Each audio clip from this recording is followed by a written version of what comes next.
Sa ika-6 ng umaga ng Lunes, pinaatras ko ang kotse ko mula sa garahe, patungo para habulin ang 6:45 na tren papuntang Manhattan.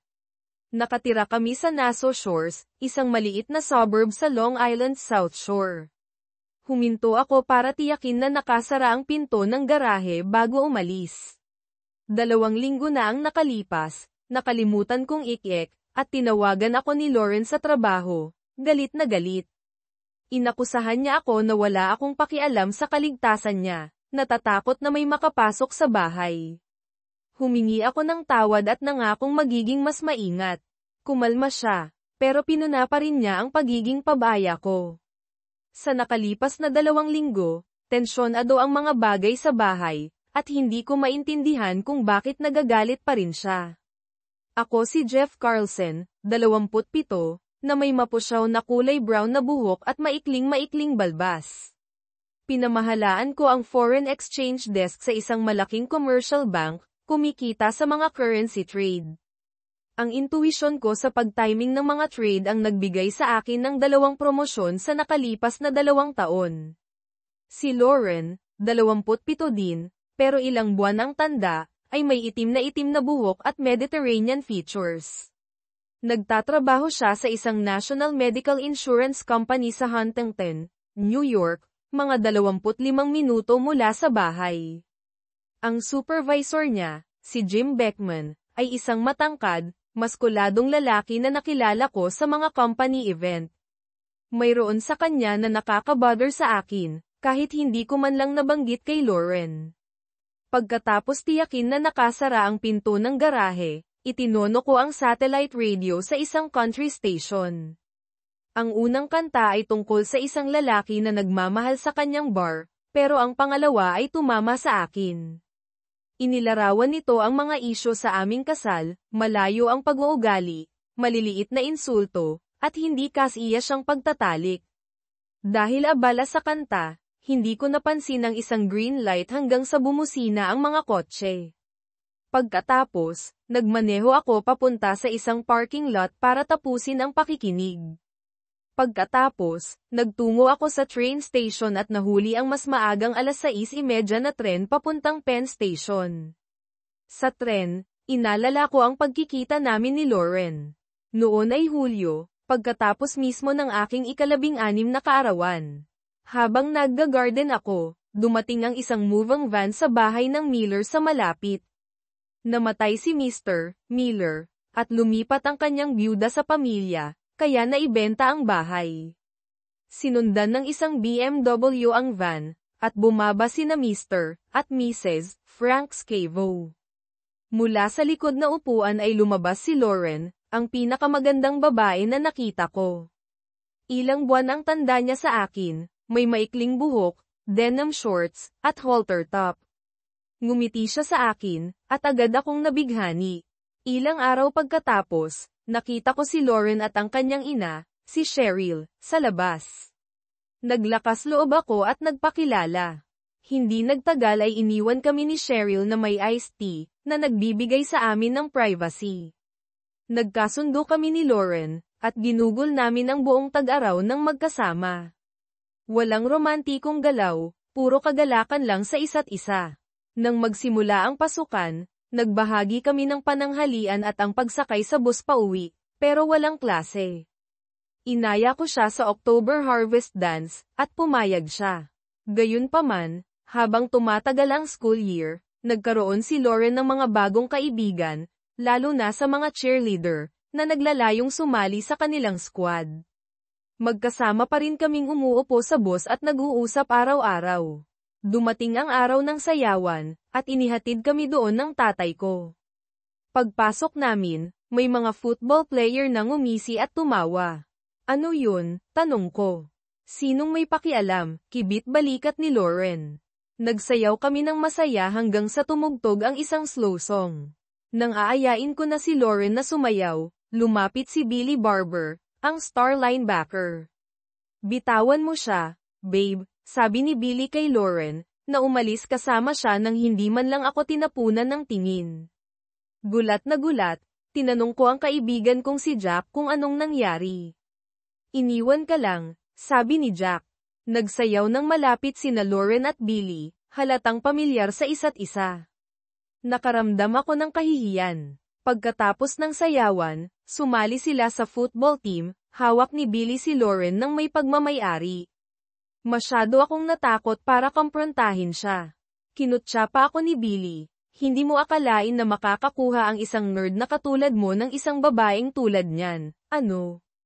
Tumawa siya at umalis. Hindi na bumalik sa akin si Lauren ng gabing iyon, nag-e-enjoy kasama ang kanyang mga bagong kaibigan. Nanatili ako, tumangging bigyan sila ng kasiyahan na makita akong umalis ng maaga. Nang matapos ang sayawan, nag-aatubili akong lumapit sa mesa ni na Lauren at Billy. Lauren, malapit nang dumating ang tatay ko. Kailangan kitang ihatid pa uwi, sabi ko. Umalis ka na, Carlsen, sagot ni Billy. Uuwi siya sa akin, Lauren, sabi ko. Wala akong pakialam kung paano ka uuwi. Kung hindi ka sasama sa akin, sasabihin ng tatay ko sa nanay mo. Ipapaliwanag mo kung bakit ka umuwi kasama si Billy. Lumayo ako, hindi alintana kung maglalakad siyang pauwi ng mag-isa. Sa kalaunan, umupo si Lauren sa tabi ko at sinubukang makipag-usap. Nag-enjoy ka ba sa sayawan, Jeff? Seryoso ka ba? Iniwan mo ako para kay Billy Barber, kaya hindi ako nag-enjoy. Nakita ko ang kotse ng tatay ko na huminto at naglakad papunta dito. Kinailangan ni Lauren na tumakbo para makahabol. Nadama ng tatay ko na may mali, at nagtanong, nag-enjoy ka ba sa sayawan? Hindi ako sumagot, at nagtaka siya. Naghintay si Lauren sa likod na pinto, pero sumakay ako sa unahan, kaya kinailangan niyang sumakay ng mag-isa. Galit na galit ang tatay ko. Bumaba ka at pagbuksan mo ng pinto ang date mo, utos niya. Gagawin ko kung date ko siya, sagot ko. Nadama ng tatay ko na may mali. Sumakay si Lauren sa likod, at nagmaneho kami ng tahimik. Nang makarating kami sa bahay ni Lauren, naghihintay ang nanay niya sa pinto. Bumaba ang tatay ko, pero nanatili ako sa kotse. Mukhang nag-aalala ang nanay ni Lauren. Dinaanan ni Lauren ang kanyang nanay nang hindi man lang tumitingin. Nang bumalik ang tatay ko, nagtanong siya, anong nangyari? May nakita siyang mas gusto niya sa sayawan, sabi ko. Kalimutan mo siya, anak. Maraming isda sa dagat. Pagkatapos noon, hindi ko na pinansin si Lauren. Nagsimula siyang sumakay kasama si Billy Barber at sumali sa cheerleading team. Nakasama ako sa honor roll. Pagkatapos ng graduation, nagpunta ako sa Wharton sa isang full scholarship, habang nagsimulang magtrabaho si Lauren. Naghanda ang mga magulang ko ng malaking graduation party, at inimbitahan ang mga Scavo, pero hindi si Lauren. Nang umupo si Mrs. Scavo sa tabi ko, sinabi niya, akala ko magandang couple kayong dalawa. Nakakalungkot na may nangyari. Nag-usap kami hanggang sa magtanong siya, anong nangyari ng gabing iyon? Sumagot ako, napagtanto namin na magkaiba ang gusto namin sa buhay. Mukhang gusto pa niyang magsalita, pero hindi na niya ginawa. Binati niya ako ng swerte at umalis. Nagsimula ako sa trabaho ko sa bank noong kalagitnaan ng Hunyo at nakahanap ng apartment sa Soho. Ang bago kong trabaho ay abala, kaya walang oras para makipagkaibigan. Mabilis kong napagtanto na ang totoong trabaho ay ibang-iba sa paaralan. 4 na buwan na ang nakalipas mula nang makita ko ang mga magulang ko. Isang gabi, tumawag si Mom, na iniimbitahan akong manatili sa katapusan ng linggo. Nabanggit niya na handa na ang dating kwarto ko, at namimiss ko na ang kanyang mga lutong bahay. Ang pagsakay sa tren ang pinakamadaling paraan para makapunta doon, at ang bahay nila ay maikling 8 blok na lakad mula sa istasyon. Sa kalagitnaan ng daan, huminto ang isang kotse, bumusina. Kaibigan ko noong high school, si Becca, na sumisigaw, "Oy stranger, kailangan mo ba ng sakay?"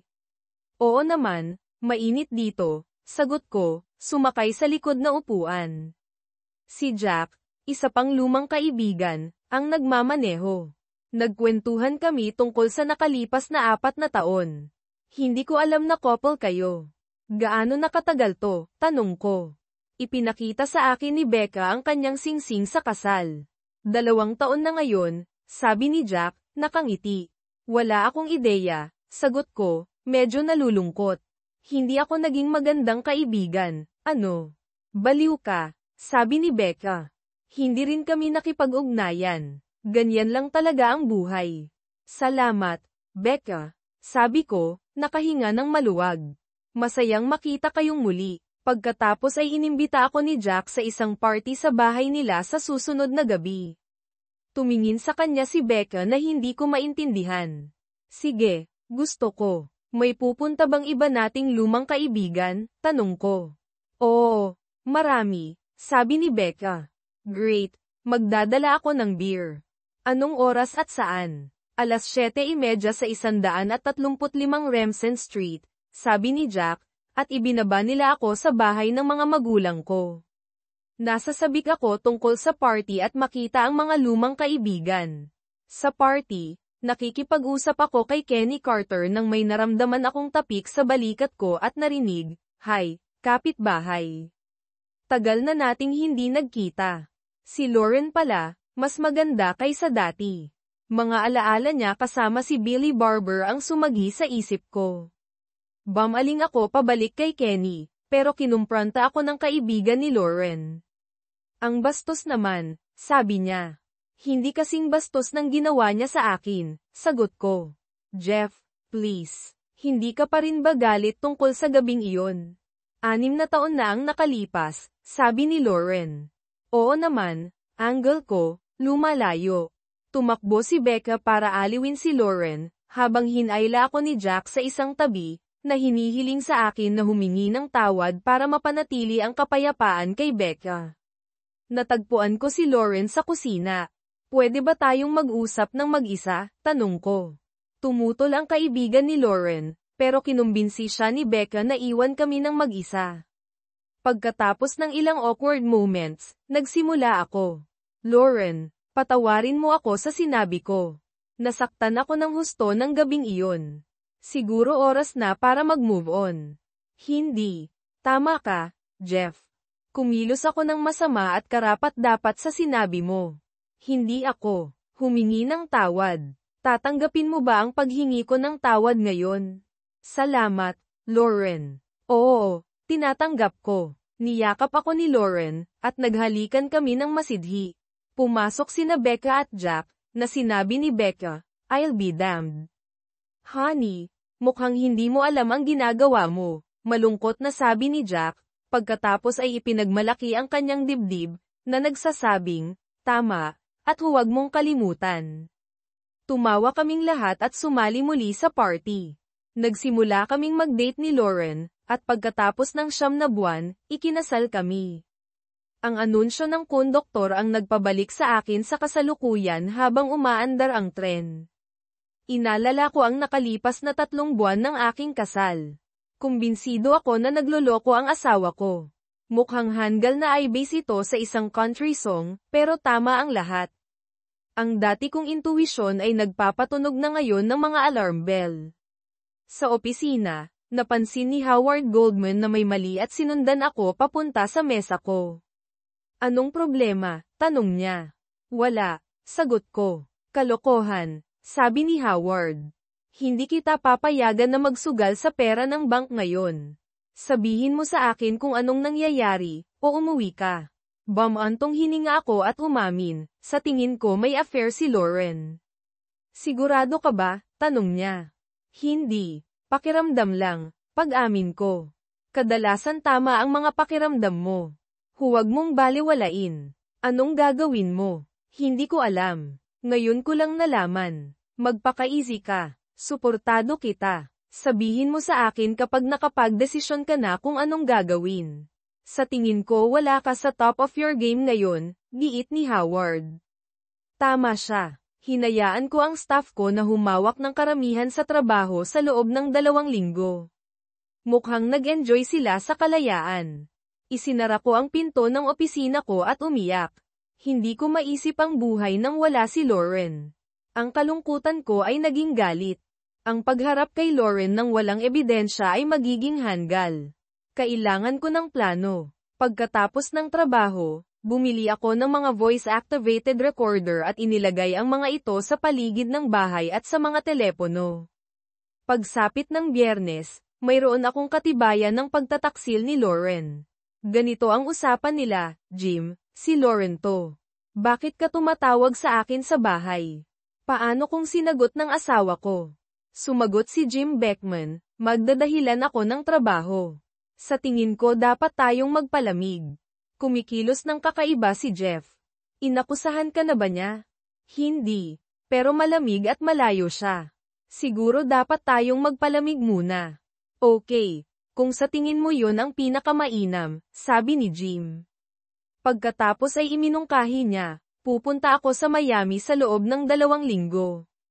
Siguro mapapasama kita. Ano sa tingin mo? Hindi ko alam. Baka maghinala si Jeff. Magpapalam ako kay Fred, at kung pumayag siya, sasabihin mo kay Jeff na business trip yun. Tumawa si Lauren. Ngayon sigurado na ako. Nagpaplano si Lauren ng 1 linggo kasama si Beckman. Lumukso sa akin ang lungkot, pagkatapos ay naging galit. Kailangan ko ng katibayan para sa diborsyo. Kinakailangan ng isang plano, pero wala pa akong isa. Dumating ako sa bahay mula sa trabaho ng alas 7:30 ng gabi, pagkatapos ng abalang araw ng pangangalakal na milyon ang nakataya, na ang isip ko ay nasa ibang lugar. Nagluluto si Lauren ng hapunan. Kumusta ang araw mo? Tanong niya. Hinahalikan ako. Ang kanyang masayang ugali ay bihira na lang lately. Inaasahan ko na babanggitin niya ang kanyang business trip sa Miami sa lalong madaling panahon. Ginugol ko ang karamihan sa oras ko sa labas, na iniiwasan siya para pigilan ang pagsasabi ng kaalaman ko sa kanyang affair. Mahirap, buti naman at maganda ang mood mo, sagot ko. May magandang balita ako. Ikaw muna, sabi niya. Hindi maganda ang araw ko, pag-amin ko. Tumili si Lauren. Hiningi sa akin na dumalo sa isang seminar sa South Beach, bayad ang lahat ng gastos, sa Victor Hotel. Mawawala ako mula Biyernes ngayong linggo hanggang sa susunod na Sabado. Okay lang ba sa iyo kung pupunta ako? Tumingin siya sa akin, sinusubukang sukatin ang reaksyon ko. Nakakita ako ng excitement, pero may bahid din ng kalungkutan sa kanyang mga mata. 9 na araw ay mahabang panahon. Kailangan mo bang pumunta? Tanong ko. Umaasa sa akin si Mr. Beckman. Makakabuti ito para sa career ko, paliwanag niya. Tumingin ako sa pintuan sa harap, alam kong nasa 100 na ang aming kasal. Mahina kong sinabi, kung mahalaga ito para sa trabaho mo, pwede kang pumunta. Sinabi mo bang pwede akong pumunta? Tanong niya, nagulat. Tumango ako, hindi makapagsalita. Niyakap ako ni Lauren, na nagsasabing, salamat. Malaki ang ibig sabihin nito sa akin. Pinagsisihan ko na ito. Aalis si Lauren mula sa JFK ng alas 10:30 ng umaga sa Biyernes. Iginiit ko na ako ang maghahatid sa kanya sa airport, sa kabila ng iminumungkahi niya na si Beckman na ang maghatid sa kanya. Hindi pwede. Gusto kitang ihatid, sabi ko. Nag-aatubili siyang sumang-ayon, sinusubukang itago ang kanyang disappointment. Noong Huwebes ng umaga, sinabi ko kay Howard, pupunta si Lauren sa Miami para sa isang business trip. Aalis sila sa Biyernes at babalik sa susunod na Sabado. Si Howard, na may apoy sa kanyang mga mata, ay nagsabi, sagot kita. Binigyan ka ni Mr. Diamond ng carte blanche sa credit card ng kumpanya. I reimburse lang para sa mga hindi business na gastos sa loob ng 2 linggo. Tinanong ko kung paano pasasalamatan si Mr. Diamond, at tumawa si Howard. Isang magandang single malt scotch ang gag-ana. Niloko siya sa kanyang diborsyo noong nakaraang taon at galit sa mga manlolokong asawa. Nag-day off ako para maghanda. Bumili ako ng round-trip ticket papuntang Miami, isang top-of-the-line na Canon camera, isang carry-on bag, mga bagong damit, at isang Yankees cap. Hindi maniniwala si Lauren na magsusuot ako ng isa bilang isang Mets fan. Kumuha rin ako ng mga labaha at hair dye. Lahat ay dumaan sa card ng kumpanya, kaya hindi mapapansin ni Lauren. Handa na ako para sa aking biyahe. Hayaan nang magsimula ang mga laro. Sa bahay ng gabing iyon, tinanong ko si Lauren para sa kanyang itineraryo sa biyahe. Aalis siya sa alas 10:30 ng umaga na flight mula sa JFK sa JetBlue Airlines, mananatili sa room 314 sa Victor Hotel. Si Mr. Beckman ay nasa ibang silid. Nag-book ako ng 1:30 ng hapon na flight, 3 oras sa likod niya, at nakakuha ng isang silid sa parehong hotel, umaasang hindi makita na nagche-check-in. Bumangon kami ng maaga noong Biyernes ng umaga para makarating sa airport pagsapit ng alas 8:30. Tahimik ang biyahe sa kotse.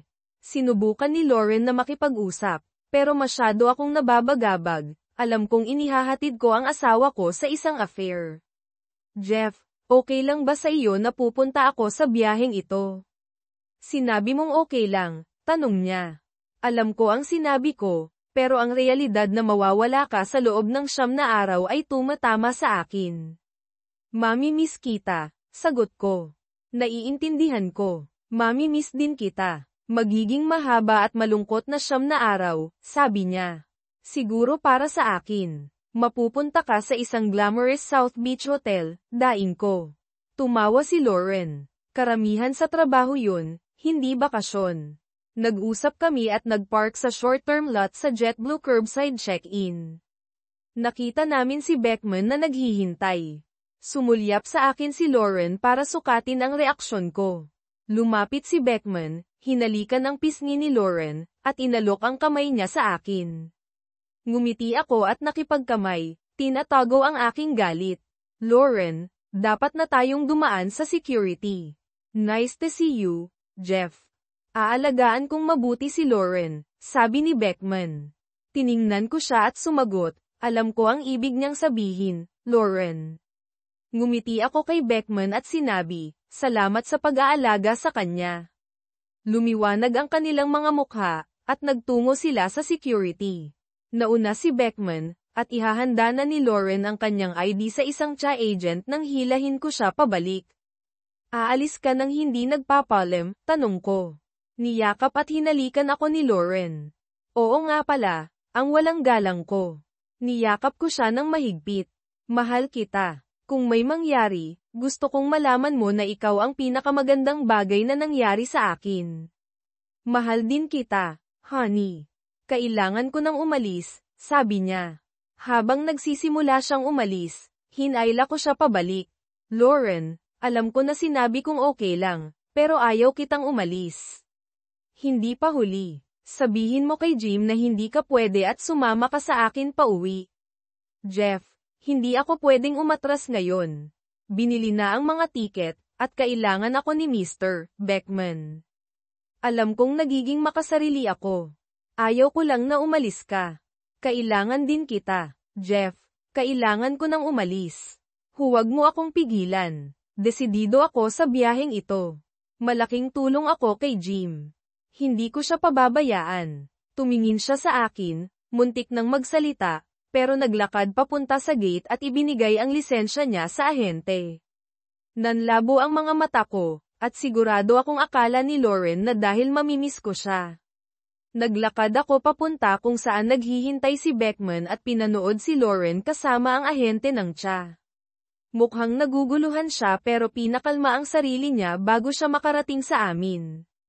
Naglakad sila papunta sa mga X-ray machine, at pinanood ko si Lauren na habarin ang sapatos niya at ilagay sa bin. Nagkibit balikat siya sa akin at saka naglakad sa body scanner. Sa puntong iyon, sumobra na ako at mabilis na umalis sa gusali. Hindi na ako galit, tanggap ko na lang na hindi na ako ang sa kanya.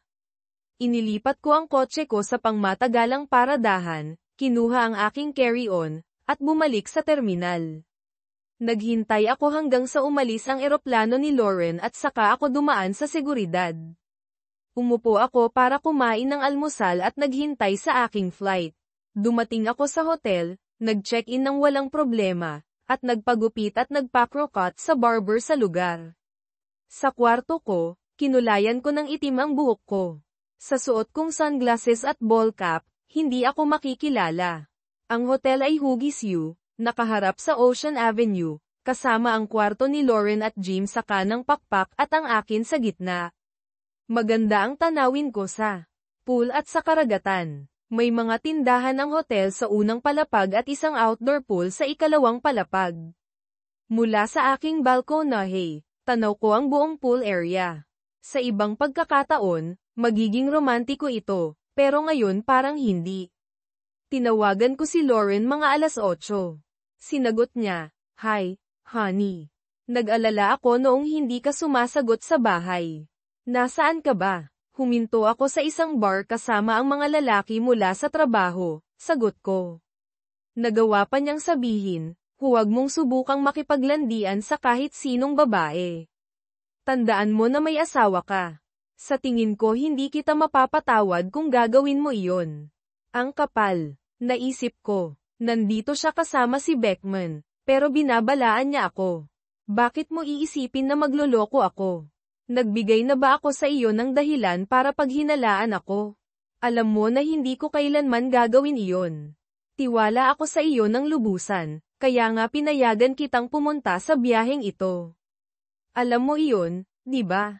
Siyempre, honey, ganito rin ang nararamdaman ko. Hindi ko alam kung bakit ko nasabi iyon. Alam ko na hindi mo ako sasaktan, nauutal niyang sabi. Makikinig ka ba bukas? Mas maganda ang mood ko. Sige, Lauren, maaari tayong mag-usap bukas, sagot ko. Magandang gabi, Jeff. Mahal kita, dagdag ni Lauren. Magandang gabi, Lauren, sabi ko, at ibinaba ang telepono. Napansin ba niya na hindi ko sinabing, mahal kita? Magmamalasakit ba siya? Ginugol ko ang isang hindi mapakali na gabi na iniisip kung ano ang nangyayari sa kwarto 314. Nagising ako sa madaling araw noong Sabado. Pagkatapos kumain ng almusal sa kwarto ko, umupo ako sa balkonahe. Nakita ko si Lauren at Beckman na naglalakad papunta sa pool. Pumasok sa isip ko ang isang ideya. Inilipat ko ang dalawang malaking huwad na halaman sa balkonahe at naglagay ng upuan sa likod ng mga ito. Pagkatapos ay itinayo ko ang aking camera at tripod, na itinatago ang lens sa mga dahon upang panoorin ang pool area nang hindi napapansin.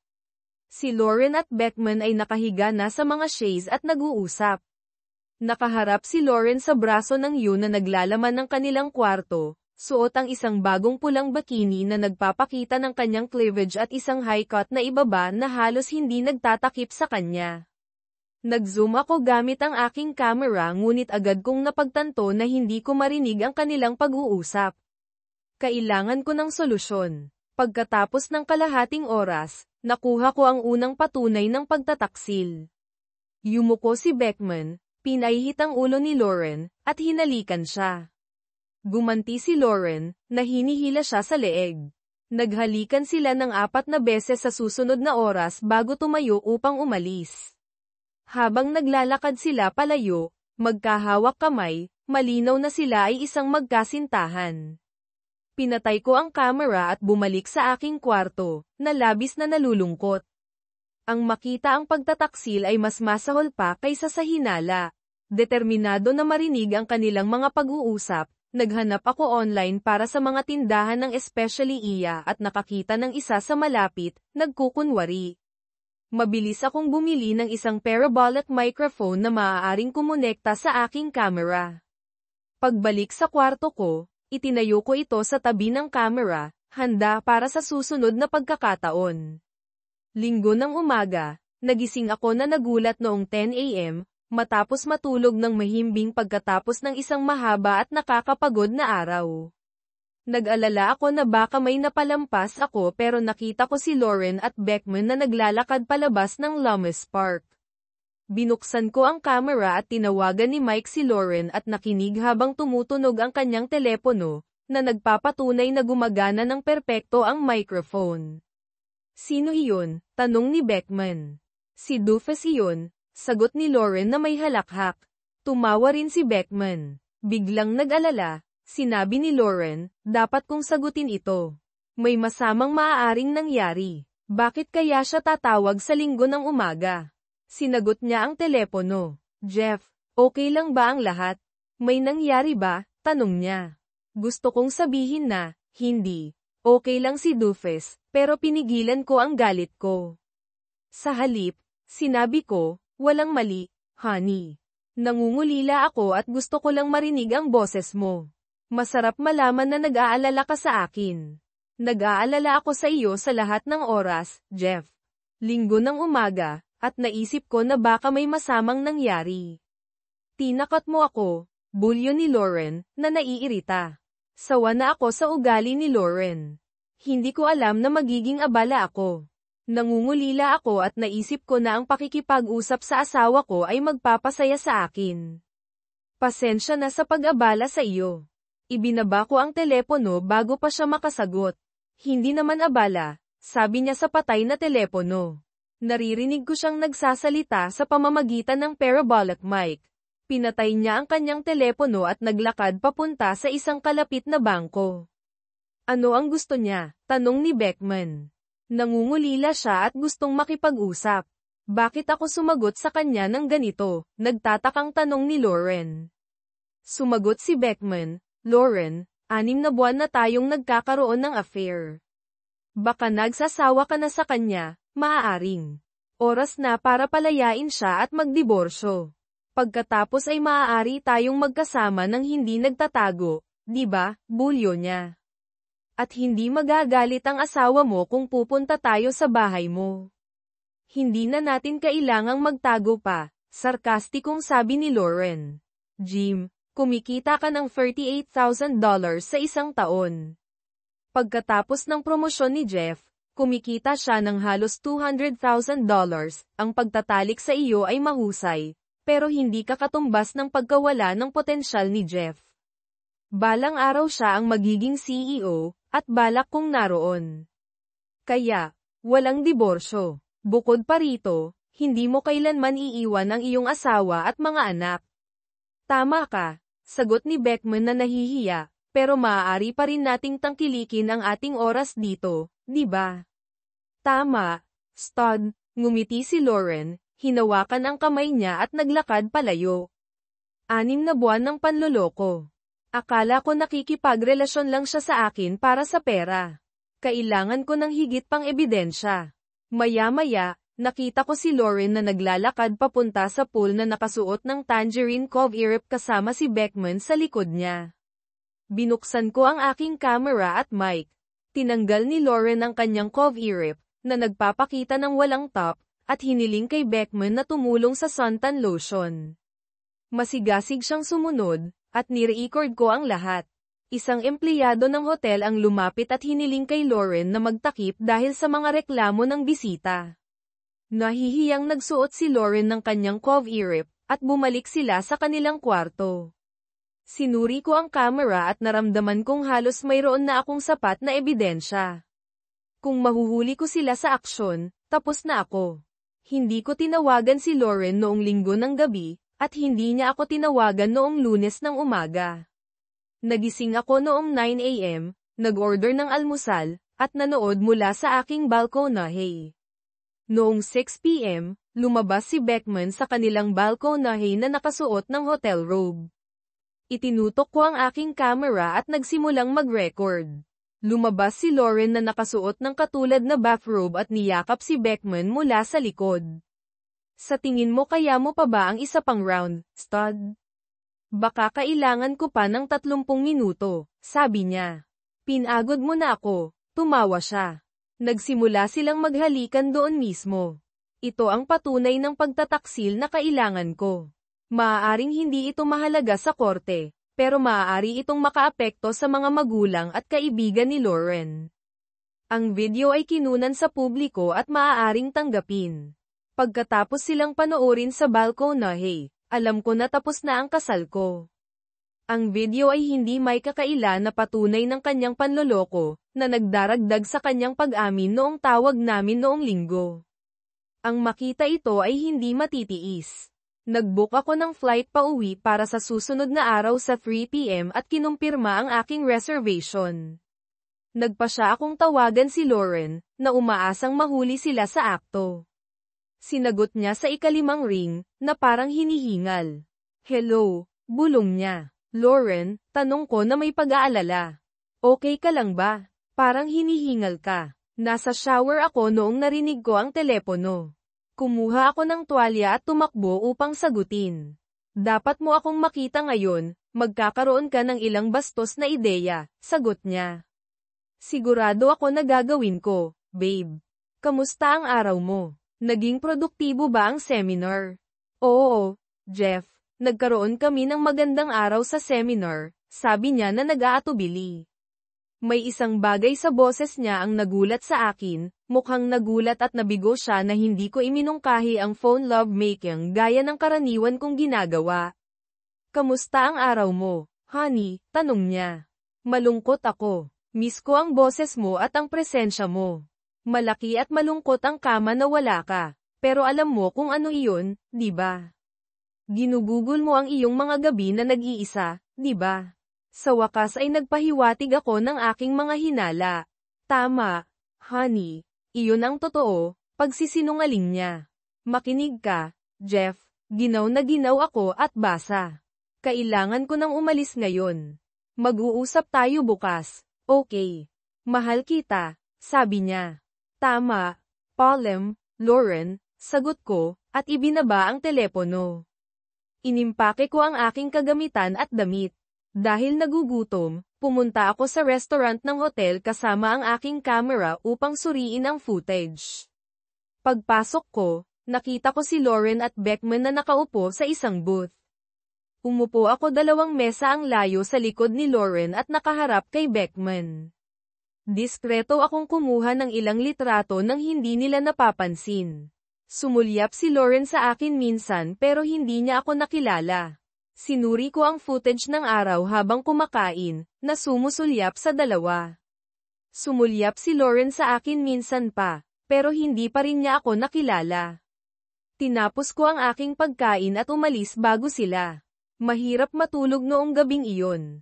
Umupo ako sa balkonahe noong 7:00 ng umaga, matapos ilipat ang mga halaman pabalik sa loob. Wala na akong pakialam kung makita nila ako.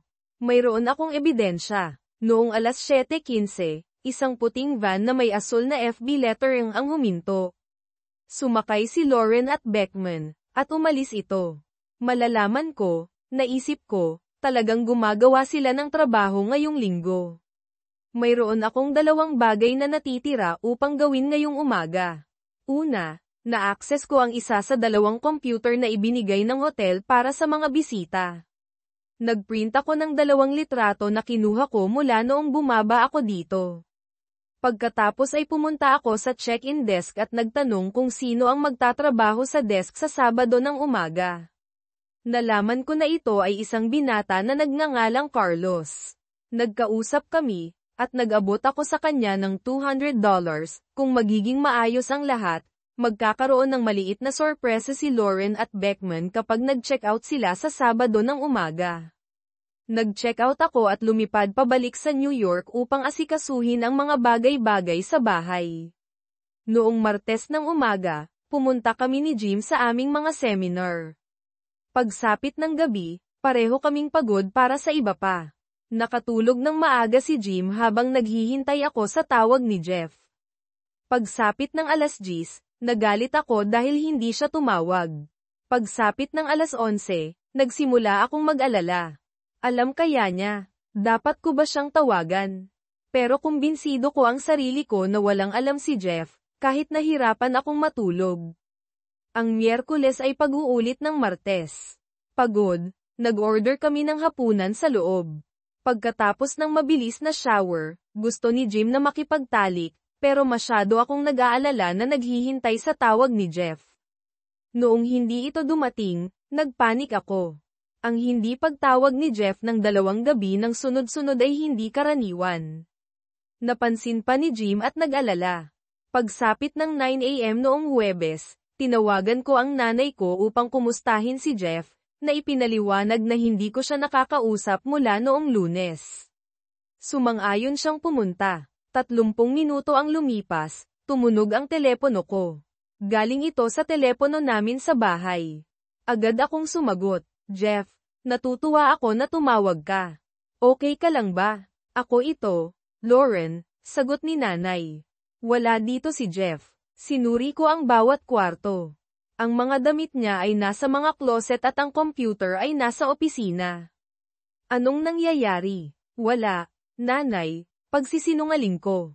Nagkaroon kami ng maliit na argumento. Sa tingin ko galit siya sa akin. Nakahinga ako ng maluwag na hindi siya nakahiga na walang malay kung saan. Kung makakausap mo siya, pakiusap na tawagan niya ako. Gagawin ko. Sobrang kakaiba ito sa kanya. Lauren, may nagawa kang masama. Hindi. Nanay, walang ganoon. Patawagan mo na lang siya. Salamat. Magkita tayo agad. Okay honey. Miss na kita. Magkita tayo sa Sabado. Magandang gabi, Lauren. Pagkatapos ng tawag, mas nag-alala ako. Nasaan kaya siya? Kailangan kong maghintay ng 2 araw pa upang malaman. Nagpa siya akong tawagan siya mismo. Nakakuha ako ng voicemail sa parehong linya ng bahay at cell. Nag-iwan ako ng mga mensahe na sinasabi sa kanya kung gaano ko siya namimiss at tawagan ako kung galit siya. Natakot ako na maaaring matapos na ang aming kasal. Lumipas ang Biyernes. Hindi ako nagulat na hindi ako nakatanggap ng tawag. Sinubukan kong tawagan ulit si Jeff pero walang sumagot. Hindi rin nakakuha ng pagtatalik si Jim noong gabing iyon. Noong Sabado ng umaga, nakaimpake na ako at handa ng maaga. Pagsapit ng 11:00, nag-check out kami. Sa lobby, kinuha ng desk attendant, si Carlos, ang telepono nang makita niya kami at nagsalita sandali. Pagdating namin sa desk, ibinigay ni Jim ang aming mga keycard at credit card. Pinroseso ito ni Carlos at pagkatapos ay sinabi, Mr. Beckman, Mrs. Carlson, sana nasiyahan kayo sa inyong pananatili sa Victor at sana makita ko kayo muli sa lalong madaling panahon. Nang marinig ang tunay kong pangalan, nagulat ako. Anong tawag mo sa akin? Tanong ko. Kayo si Mrs. Carlson, di ba? Tanong niya na may nakakalokong ngiti. Bakit mo iniisip iyon? Sagot ko. Naglagay siya ng 2 litrato sa counter, isa kay Jim sa restaurant at isa sa akin na nagpapaaraw na walang bra, hindi nakadamit sa pool. Ipinaliwanag ni Carlos na tinanong ng isang lalaki na nag-check out kung kilala ko ang mga tao sa mga litrato. Sinabi ko sa kanya na kayo ang mga Beckman. Itinuwid niya ako, na sinasabi na si Jim Beckman ang lalaki, pero ang babae ay ang kanyang asawa, si Lauren Carlson. Nandito siya. Nandito si Jeff. Kailan siya dumating dito? Tanong ko. Binigyan ako ni Carlos ng isang tingin na hindi ko mabasa. Hayaan mo akong suriin, nag-type siya sa kanyang computer at ipinabatid sa akin. Nag-check-in si Mr. Jeff Carlson noong nakaraang Biyernes sa 4:00 at nag-check out noong Martes sa tanghali. Oh my God, Jim. Nandito siya buong weekend, bulalas ko. Bumaling sa akin si Carlos. Kayo si Mrs. Carlson, di ba? Oo, ako, pag-amin ko, na nahihiya. Maganda, mayroon akong para sa iyo. Inabutan ako ni Carlos ng isang sobra. Sa loob ay isang note, Lauren, Palem, Dufes. Nahilo ako at sumandal kay Jim para sa suporta. Kinuha niya ang note, binasa ito, at bumulong, umalis na tayo dito. Bago kami makaalis, sumigaw si Carlos, Mr. Beckman, mayroon din akong sobra para sa iyo.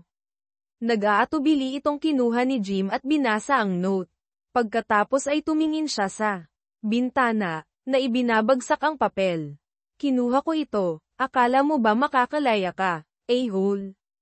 Ginugol ko ang 2 oras ngayong umaga kasama ang iyong asawa. Hindi mo makukuha ang homecoming na inaasahan mo. Ipinakita ko sa kanya ang lahat ng aking ebidensya. Ito ay simula pa lamang. Gagawin kong impyerno ang iyong buhay. Nakatingin pa rin si Jim sa labas ng bintana. Kinuha ko ang mga litrato at sulat at inilagay ang mga ito sa aking pataka. Kinuha ni Carlos ang telepono at sinabi, narinig mo ba ang lahat? Iyon ba ang inaasahan mo? Salamat, Sir Palem. Asawa ko ba iyon? Tanong ko. Ngumiti si Carlos pero walang sinabi. Umalis na tayo. May eroplano tayong sasakyan, Sabi ko kay Jim. Sa daan papunta sa airport, tinawagan ko ang nanay ko, na hiniling sa kanya na salubungin kami sa JFK. Tanong niya, hindi ba si Jeff ang susando sa inyo? Hindi ko alam. Nagkaroon kami ng argumento, at galit siya sa akin. Lauren, tungkol saan ba ang argumento ninyo? Tanong niya, na naghihinala. Walang kailangan mong alalahanin, pagsisinungaling ko. Kalokohan iyon. Siguro malaki ang problema kaya hindi siya tumawag sa loob ng 3 araw. Diyos ko, Lauren, anong ginawa mo? Nagsimula akong umiyak, wala akong nagawa na hindi maayos. Mangyaring pumunta sa airport kung sakaling hindi sumipot si Jeff. Kung nagawa mo ang iniisip ko, wala siya doon. Sasanduan ko kayo, ibinaba niya ang telepono. Hindi ko maalala ang marami tungkol sa pagsakay sa taxi o pagsakay sa eroplano. Tumigil ang isip ko, hanggang sa nasa ere na kami na nagsimula akong mag-isip ng malinaw muli. Hinayla ko ang mga litrato ni Jim at ako. Nakita kaya ni Jeff ang lahat noong Lunes. Isang malamig na panginginig ang damaloy sa akin. Ang lalaki na may suot na Mets cap ay si Jeff. Alam ko na maaaring diborsyo ang naghihintay sa akin sa hinaharap. Ang pagtawag ni Jeff sa sarili niya na, doofus, sa kanyang note ay nangangahulugan na nawire niya kami para sa tunog. Narinig niya siguro ang aming mga pag-uusap. Nakaupo si Jim sa tabi ng bintana na nakatingin sa labas na walang emosyon. Ginugol ko ang flight na tinitingnan ang mga sulat at larawan, na inuulit ang mga tawag sa telepono ni Jeff sa aking isip. Nakakatakot ang hindi pagkaalam. Nadama kong lalo na mali ang huling tawag. Maaari ko lamang na umasa na sasanduan ako ni Jeff sa JFK, pero nagduda ako. Alam ko na wala akong magagawa hanggang makita ko ulit si Jeff. Noong dumating ang flight, hindi ako makapaghintay na umalis sa eroplano. Nagmamadali akong dumaan sa terminal, na umaasang makita si Jeff. Habang bumababa ako sa ramp, nakita ko ang nanay ko na naghihintay. Nandito ba si Jeff? Tanong ko. Umiling siya. Hindi. Sumunod si Jim, na naghahanap kay Jane. Tinawagan niya siya, nakinig, pagkatapos ay sinabi, ibinaba niya. Hindi siya darating. Umupo siya sa isang bangko, na malinaw na umiiyak. Hinayla ni nanay si Jim at sinabi, umalis na tayo. Ihahatid ko kayong pareho sa bahay. Sa daan, binigyan ako ni nanay ng mga nakapanghina na tingin. Nakatingin si Jim sa labas ng bintana, na umaagos ang mga luha sa kanyang mukha.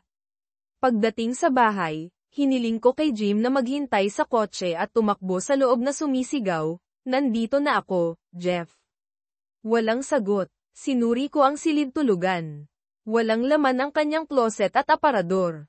Nagpanik, tumakbo ako sa opisina ni Jeff. Walang laman ito. Napagtanto na wala na siya, umupo ako ng mabigat sa sala. Mayroon siyang 4 na araw upang magplano, at ang pag-alis ng kanyang mga damit at personal na gamit ay simula pa lamang. Inabutan ako ni nanay ng isang sober na may label na, divorce paperwork, at isang DVD na may note, kung gusto mong malaman kung bakit, panoorin mo ang DVD. Inilagay niya ang DVD sa player at umupo. Bago niya ito sinimulan, nagtanong si Jim, okay lang ba ang lahat? Hindi. Wala na si Jeff. Wala na rin ang kanyang mga damit. Pasensya na at umabot sa ganito. Tatawag ako ng taxi at maghihintay sa labas. Kailangan kong subukan na ayusin ang aking kasal, sabi ni Jim, na naglalakad palabas. Pagkaalis ni Jim, sinimulan ni nanay ang DVD. Ang unang eksena ay nagpakita sa akin na nakasuot ng pulang bikini habang si Jim ay pinagnanasaan ang aking likuran. Sinubukan kong kunin ang remote, ngunit hindi ako binitiwan ni nanay. Pinanood ko ang sarili kong humalik kay Jim, nakakaramdam ng hiya. Ang sumunod na eksena ay may audio namin sa Loomis Park noong tinawag ko si Jeff na, tanga. Napagtanto ko na narinig niya ang lahat. Binanggit ni Jim ang aming 6 na buwang relasyon, at pinahinto ni nanay ang DVD, umiiyak. Paumanhin, nanay, hindi ko alam kung paano ko hinayaang mangyari ito, sabi ko. Binigyan ako ni nanay ng nakakadiring tingin at pinindot muli ang play. Napangiwi ako nang marinig kong sinasabi sa kay Jim, tama, tigasin. Ipinakita sa ikatlong eksena na wala akong bra, walang damit sa pool, hinahayaan si Jim na hipuin ako sa publiko. Nakaramdam ako ng hiya, iniisip ang pandidiri ng aking ina.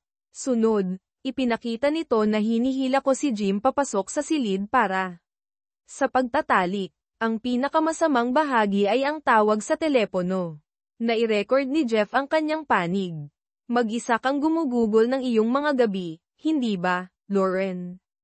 Tapos may mga mahihinang usapan. Lauren, nandyan ka ba? Nag-iisa kang natutulog, tama? Puno ng kamandag ang kanyang boses. Sumagot ako, tama, mahal, tama iyan. Kung narinig ko ang kanyang tono, malalaman ko sanang alam niya.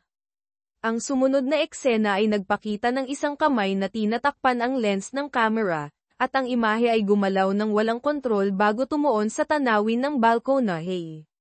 Lumitaw si Jeff, kinakalasan ang mikropono at kinakargahan ang mga tripod. Isang sigaw ang tumagos sa gabi, ang aking sigaw sa kasagsagan ng kasiyahan. Lumingon si Jeff sa tunog, may paghihirap sa kanyang mukha. Tahimik siyang humikbi sa loob ng ilang segundo, pagkatapos ay pinatatag ang sarili at sinabi, ito ang pangalawang beses na ginawa niya ito sa iyo, Jeff. Hindi na ito mauulit. Pinatay niya ang camera, tinatapos ang palabas. Yumuko si nanay at umiyak. Ang makita ang mga luha ni Jeff ay pinuno ako ng pagkamuhi sa sarili. Nang banggitin niya ang pangalawang beses, napagtanto ko na umiyak na siya para sa akin dati. Ang kanyang determinasyon na hindi na ito mauulit ay pinuno ako ng takot para sa aking kasal. Tanong ni nanay, ano ang gagawin mo ngayon? Gusto mo bang iligtas ang iyong kasal, o tumakas kasama ng lalaking iyon sa labas? Diyos ko, nanay, mahal ko si Jeff. Siyempre, gusto kong iligtas ang aking kasal. Hindi ako tatakas kasama ni Jim. Mayroon siyang asawa at 2 anak. Hinding-hindi niya sila iiwan. Kung ililigtas man ni Jim ang kanyang kasal ay hindi niya pagpapasya, at ang pagligtas sa iyo ay wala rin sa iyo. Iyon ang desisyon ni Jeff. Mayroon siyang mga araw upang magpasya. Mayroon ka ng mga papeles ng diborsyo sa mesa. Kung gusto mong panatilihin si Jeff, mas mabuting kausapin mo siya kaagad at bigyan mo siya ng magandang dahilan para tanggapin ka ulit. Huwag kang maghintay ng masyadong matagal. Mayroon siyang kalamangan. Pagkaalis ni nanay, tinawagan ko si Jeff. Hindi niya sinasagot ang alinman sa aking mga tawag, ngunit kailangan kong subukan. Nakakagulat, sinagot niya sa pangalawang ring. Walang emosyon ang kanyang boses, hindi man lang galit. Lauren, anong gusto mo? Tanong ni Jeff. Jeff, kailangan nating mag-usap. Papayag ka ba? Pakiusap ko. Sige. Kailan? Bukas, kahit anong oras na kaya mo, sagot ko. Okay, bukas sa 2:00. Palem. Ang kanyang boses ay malamig at walang emosyon, na para bang nakapagpasya na siya. Alam ko na hindi ito magiging madali. Kinabukasan ng hapon, nakita kong pumasok ang kanyang sasakyan sa driveway. Sa halip na sa pintuan sa harap, naglakad siya sa likuran. Tumakbo ako sa kusina at umupo sa mesa na nakahanda para sa pananghalian. Pumasok si Jeff, nagulat na makita ako. Hi, Jeff. Salamat sa pakikipagkita sa akin. Tumango siya at umupo, itinutulak ang plato palayo. Nang alukin ko ng pananghalian, kumain na ako, sabi niya, hinihimok ako ng kanyang ekspresyon na magsimulang magsalita.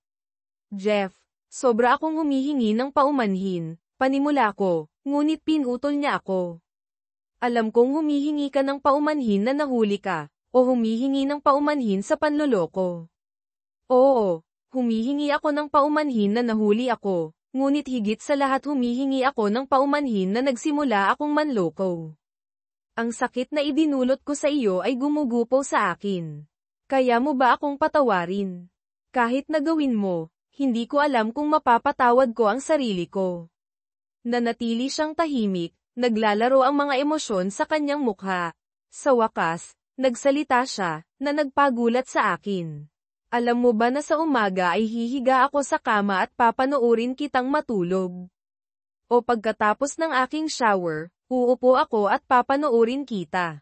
Alam ko kung minsan ay mahuhuli ko siyang magbukas ng isang mata at sasabihing ano.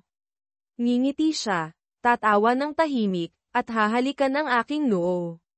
Mukha kang mapayapa, napakaganda sa akin. Tititigan ko ang iyong mukha, ang iyong mga mata, bawat kurba. Akala ko kung gaano ako kaswerte na magkaroon ka, ang aking anghel na tagapag-alaga.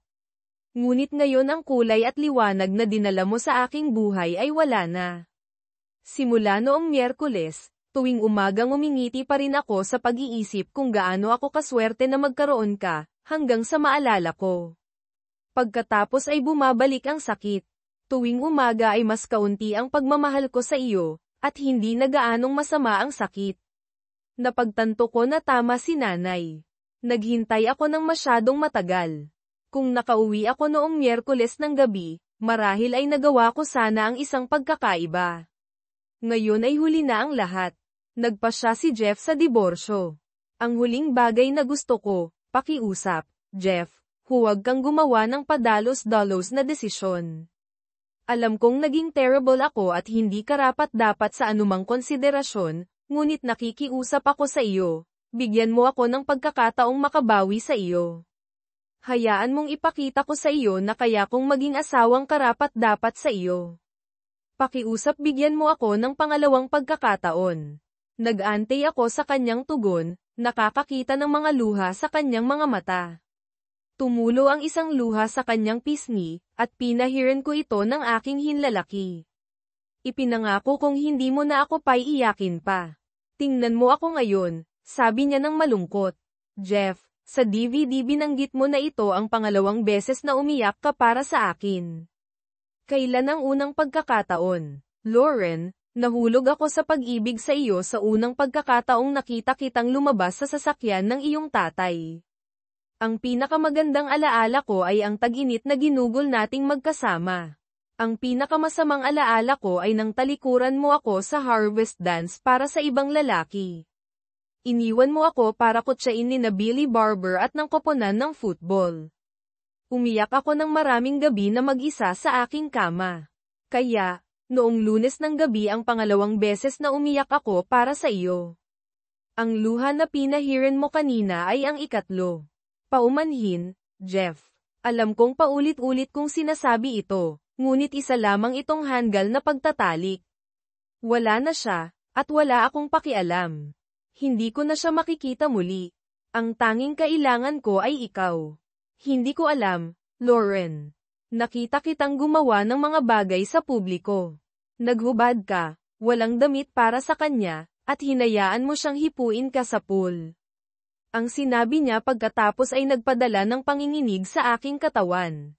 Umiling siya at sinabi, narinig ko ang sigaw. Alam kong hindi ako makakakumpitensya doon. Hindi ako makikipagkumpitensya sa ibang lalaki. Hindi ako makikipagkumpitensya sa alaala ng ibang lalaking iyon para sa aking asawa.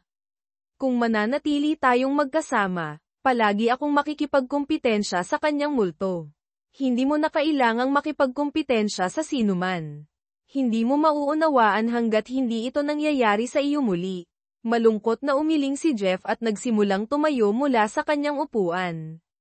Akala ko aalis na siya, at nakita kong nasa Ira ang aking kasal.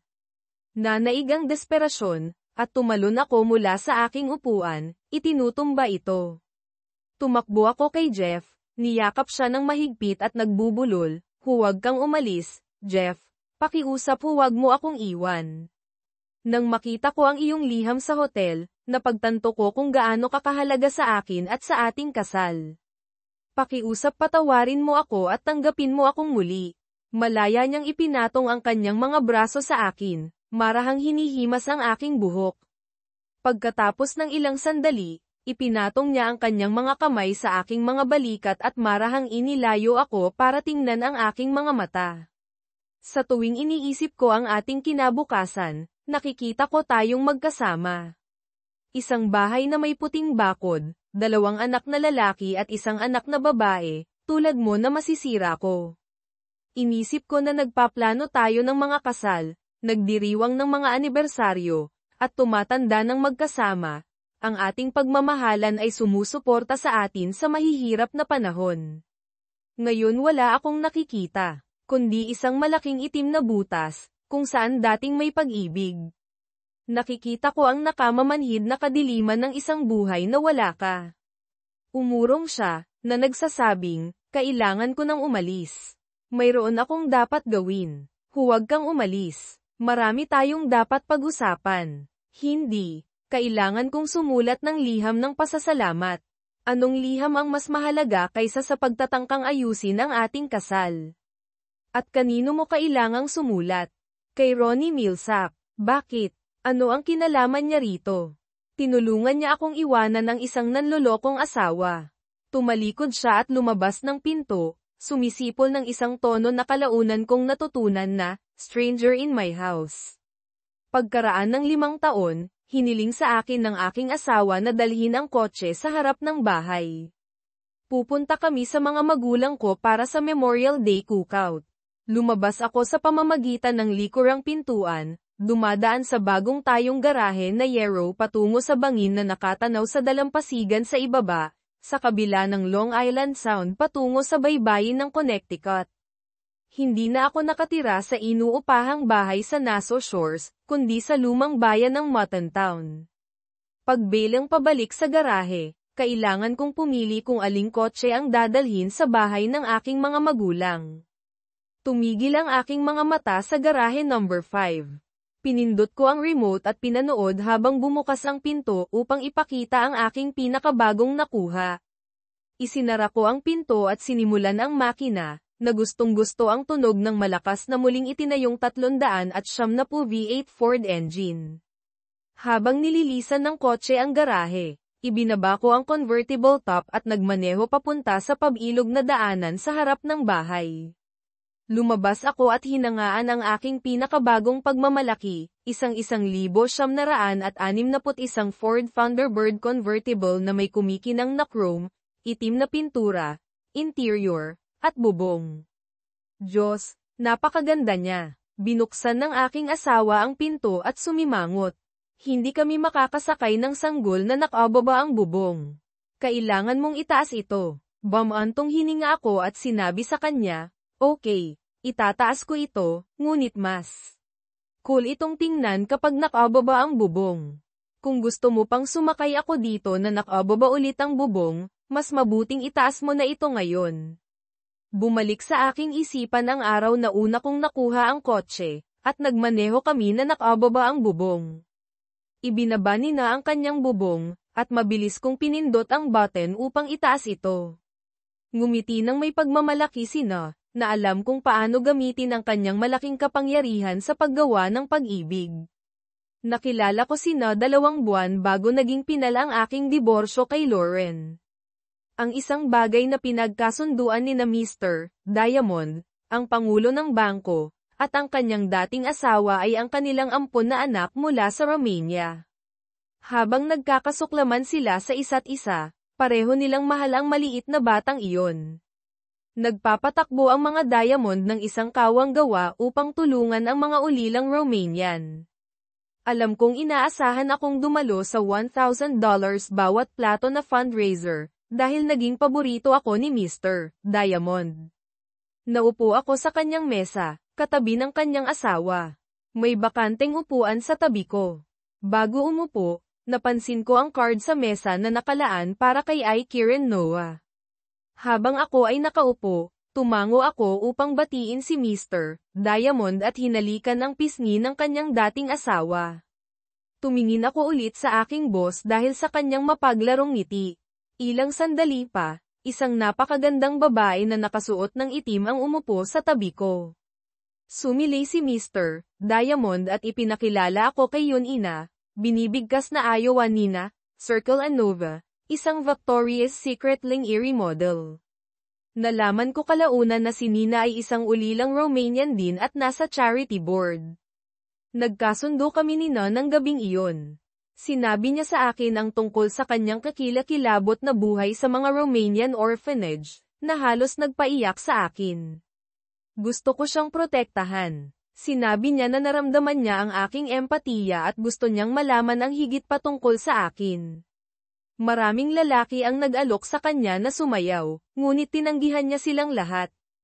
Hindi ako nagtanong, iniisip na ayaw niya. Kinuha niya ang mga bagay sa kanyang sariling mga kamay at inalok ako na sumayaw. Sumagot ako ng oo. Nag-date kami sa loob ng 2 taon bago nagpakasal sa estate ni Mr. Diamond sa Southampton, New York.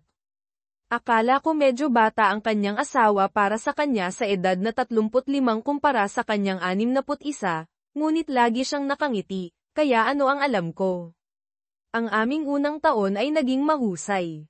Nang sabihin sa akin ni na gusto niyang magkaroon ng sanggol, tinanong ko kung napagtanto niya na ang pagkakaroon ng sanggol ay magpapahinto sa kanyang karera sa pagmomodelo. Tumingin siya sa aking mga mata at sinabi, ang tanging bagay na pinakagusto ko sa mundong ito ay ang magkaroon ng iyong anak. Isang malaking ngiti ang sumilay sa kanyang mukha habang idinagdag niya, siguro higit pa sa isa. Sigurado ako na ngumiti ako pabalik at iminungkahi, simulan na nating subukan kaagad. Pareho kaming tumawa at tumakbo sa silid tulugan. Makalipas ang 1.5 taon, ipinanganak ang aming anak na si Jeff Jr. Pagkatapos na maayos si Jeff Jr. sa car seat, sumakay kami sa kotse. Ang tanging hindi stock na bahagi ng T-Bird ay ang air conditioner na ipinakabit ko. Mula sa karanasan, alam ko na ayaw ni na masira ang kanyang buhok pagkatapos magbihis. Mas gusto pa niyang sumakay sa 100 degrees na init kaysa magkaroon ng isang hibla ng buhok na wala sa lugar. Ginawa ng AC na mas kaaya-aya para sa aming dalawa. Habang naglalakad kami sa likod bahay ng aking tatay kung saan siya nagba-barbecue, nagulat akong makita sina Lauren at ang kanyang nanay na si Cheryl na nakikipag-usap sa aking nanay. Sina, na may dala-dalang Jeff Jr., ay naglakad papunta sa mesa at umupo. Mabilis na kinuha ni nanay ang kanyang paborito at nag-iisang apo mula kay na. Pumunta ako kay tatay at tinanong, anong ginagawa nila rito? Sabi ni tatay, hinaan mo ang boses mo. Inimbitahan sila ng nanay mo. Naging malapit na sila ni Cheryl mula nang mamatay si Frank. Nag-iisa si Lauren, kaya inimbitahan din siya ng nanay mo. Alam mo na nahirapan siyang alisin ang a-hole na iyon, si Billy Barber, pagkatapos ninyong magdiborsyo. Alam kong pinakasalan niya si Billy pagkatapos kong makilala si na. Hindi ko akala na ganoon siya katanga. Well, niloko niya ako kasama ng idiot na iyon, si Beckman. Akala ko sigurado na maghihiwalay sila, ngunit tinanggap siya ng kanyang asawa. Mayroon siyang 2 anak na dapat alalahanin, na dapat gumawa ng pagkakaiba. Sa loob ng mahabang panahon, kumuha ako ng isang pie upang bantayan siya. Sa tuwing malapit na siyang makakuha ng magandang trabaho, sinisigurado ko na kumalat ang balita na siya ay isang masamang empleyado, at nawalan siya ng trabaho. Nagpatuloy ito hanggang sa malaman niya o ng kanyang asawa na ako ang nasa likod ng kanyang masamang kapalaran. Tumawag si Jane Beckman at direktang nagtanong kung ang mga problema sa trabaho ni Jim ay ginagawa ko. Bago ako makasagot, sinabi niya sa akin na hindi. Lamang si Jim ang nasaktan kundi pati na rin siya at ang kanilang 2 anak. Sinabi niya na kakilakilabot ang ginawa niya sa akin ngunit nakikiusap na huwag itong ibunton sa kanyang mga anak. Hindi ako direktang umamin ng pagkakasangkot ngunit tiniyak sa kanya na mas madali siyang makakakuha ng trabaho mula ngayon. Nagpasalamat siya sa akin ng labis at humingi ng paumanhin para sa paninira niya sa aking kasal. Wala akong ideya kung ano ang ginagawa niya ngayon dahil pinalaya ko ang pie, kasama ang lahat ng natitirang galit na mayroon ako para sa kanya. Ito ay talagang isang malaking ginhawa upang palayain ang pasanin na iyon. Kinuha ko ang aking anak mula kay na at binati sina Lauren at Cheryl. Pagkatapos ay naglakad ako papunta sa isang bangko malapit sa pintuan ng kusina. Ilang sandali pa, umupo si Cheryl Chavo sa tabi ko at iniunat ang kamay upang hawakan si Jeff Jr. Tahimik kaming umupo habang naglalaro siya sa aking 8 buwang gulang na anak. Sa wakas, na may mga luha sa kanyang mga mata, ikinagulat niya, dapat ay naging apo ko siya. Gagawin ko sana ang pinakamahusay na lola, alam mo iyon, hindi ba, Jeff? Tinitigan kong mabuti si Cheryl. Tumanda na siya sa nakalipas na 5 taon. Alam ko na mahirap sa kanya ang aming diborsyo. Palagi niya akong gusto at natuwa nang magpakasal kami ni Lauren. Alam kong gagawin mo sana, nanay. Napakagaling mong nanay kay Lauren, at alam kong gagawin mo sana ang pinakamahusay na lola din. Salamat, Jeff. Na-miss kita nitong huling 5 taon. Oh, at congratulations sa iyong promosyon sa bangko. Sabi ng tatay mo nasa number 2 position ka na ngayon. Oo, sa wakas nagretiro na si Mr. Diamond, na may kaunting pressure mula sa board. Inilipat nila si Howard Goldman sa tuktok, at ginawa niya akong Executive Vice President na namamahala sa operasyon. Karaniwan, kung mananatili akong malinis, kapag umalis si Howard, dapat akong umakyat sa pagiging presidente. Jeff, gustong makipag-usap sa iyo ni Lauren ngunit natatakot na lumapit. Maaari ko bang sabihin sa kanya na okay lang? Sige, nanay. 5 taon na ang nakalipas. Sigurado akong maaari tayong mag-usap ng maayos. Bumalik si Cheryl sa mesa at kinausap si Lauren. Bago siya tumayo, lumapit sa akin sina at sinabi, maging banayad ka sa kanya, Jeff. Napaka-fragile niya. Huwag mo siyang biguin. Tumango ako. Lumayo sina habang papalapit si Lauren. Hi, Jeff. Mukha kang mabuti. Hi, Lauren. Ikaw din. Maganda sina, Jeff, sa loob at labas, at isang mabuting tao. Nasasabi ko, salamat. Mapalad akong magkaroon ng 2 magagandang asawa. Hindi iyon totoo. Maaaring naging kaakit-akit ako sa labas, ngunit sa loob, hindi gaanong. Hindi iyon totoo. Maganda ka sa loob at labas. Nabulag ka kay Jim Beckman.